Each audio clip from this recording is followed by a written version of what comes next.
Hey dad? Hey dad? Ag Jaco, die kind praat met jou. Ek kan hom nie hoor nie. Wat sê hy? Ja, ou seun. Dad, I want McDonald's. Sê nou weer wat? I want McDonald's. Maritjie, ek kan nie my eie kind verstaan nie. Hy praat fucking Engels. Wat die hel is pa, ek sê McDonald's. Da, ek sê McDonald's. Ek het gedink hy's 'n Hardy daar. Da. Wat die fuck is dat? Hy moet pas jy. Ek het jou gesê leer hierdie kind Afrikaans. Nou praat hy Engels. Wat is dad? Dan. Hy klink soos 'n Hardy daar man. Hy klink soos 'n voël. Fuck. Hey, wat sê hy? Die kind sê hy soek McDonald's. Soek McDonald's. Ja, Jaco.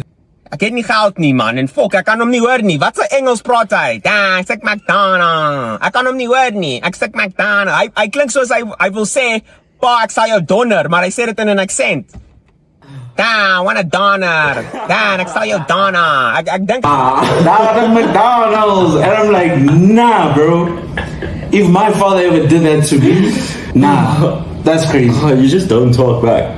But also, bro, I'm trying. You want McDonald's? I'm an American kid now. Like, I'm literally trying. The accent kills me as well. Yeah. The accent kills me. But the way it's like, say over here? What? Bro, that was stuck with me. Ever since I saw this clip, that's all I've been saying. Even at work. At work the other day, I was talking to someone at work, and we were talking about McDonald's, and I'm like, nah, I want McDonald's.